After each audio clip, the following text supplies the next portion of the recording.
we do have news on the WWE draft, which we will get to later in the video, but WWE and ESPN are in talks for potentially working together, I guess, on a new project. It is unclear what the project would be, and I highly doubt, even with the merger even with the merger upcoming with Endeavor and WWE, or the purchase, I guess you would say, it would be the merger with WWE and UFC upcoming. Even with that in the cards, I doubt you would see WWE move their network off Peacock because of the exposure it allows the company having it on Peacock. It makes more sense to keep it on Peacock because that's where it's been, unless Endeavor has the intention of making a on-demand service for UFC and WWE collectively, which I don't see happening, but maybe they could, because I think there is more potential in not making your own streaming service, but signing on with another already established streaming service to share the content like WWE did with Peacock back a few years ago, because it streamlines purchasing. Basically, instead of WWE or Endeavor having to handle the cost of running a streaming service and expecting your fans to pay for another streaming service, it's like I say to people, how many streaming services do you need? How many services do you need to pay for? And keeping it on Peacock or keeping it on Disney Plus or keeping it on ESPN, it's the best way to do it because it gives the fans the opportunity to have access to UFC or access to WWE on a service that they already have purchased, rather than having to purchase another one. So that's props to them for going that route, or hoping that they keep that in mind and stick with that business model. Speaking of keeping it in mind and sticking with a current business model, Drew McIntyre's contract is coming up by the end of the year, or in the not too distant future, and Drew McIntyre has removed all mention of WWE from his socials outside of his username on Twitter. He's removed all mention of WWE from his socials. I mean, honestly, I think this could be made a little too much out of, but the fact of the matter is, it looks like maybe they're drawing into the idea of Drew leaving, or maybe Drew's at least drawing into the idea of Drew leaving. Honestly, who really knows, but all we do know is that McIntyre's contract is not up tomorrow. So even if McIntyre's contract was coming up, that it's not coming up tomorrow, so it's nothing to worry about right now.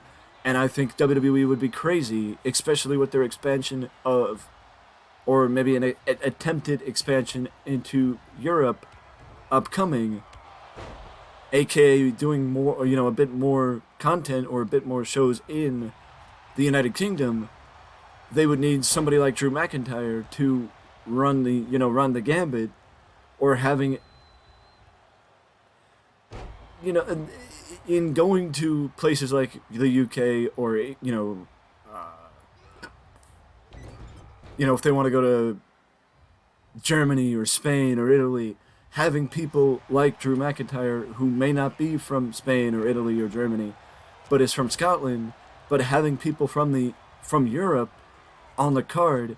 You can't have too many people, number one, and number two, it helps when you have people who are from that neck of the woods on the card. So it would be a bad decision for WWE if they decided to let go of Drew McIntyre, because there is legitimately no reason to let go of Drew McIntyre, in my opinion. There is legitimately no reason to let go of Drew McIntyre, in my opinion. And I think that they should just pull the money, pull the trucks up to his house and give him the money that he needs to stick around, because he deserves to stick around. He deserves all the money in the world for what he was able to do for the company during the pandemic.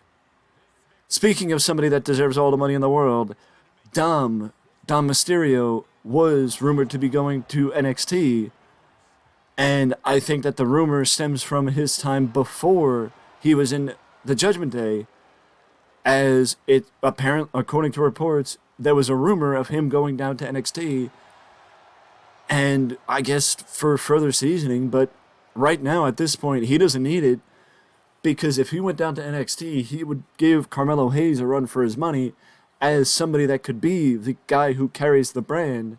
So if WWE wants to send him down and make him the guy that carries the brand to see if he's capable of carrying a brand, go ahead and do it. Go ahead and do it, because I think nobody right now in WWE would have more of a capable opportunity to carry a brand and make something of themselves in NXT than Dom Mysterio, because he has done nothing but impress since his turn heel at Clash at the Castle last year. And props to Dom for the work he's done. But speaking of potential, and speaking of somebody who has done a lot of good since he became champion on the main roster, Gunther has a new challenger, and his new challenger is Xavier Woods. Xavier Woods is set to challenge Gunther next week on SmackDown for the Intercontinental title. I mean, there's nothing that, honestly, Xavier's not winning. But if there's anything that Gunther has proven is, you never know when Gunther could have a 5-star classic. He could have a 5-star classic next week with Xavier, and he's proving why WWE has trusted him with the Intercontinental Championship.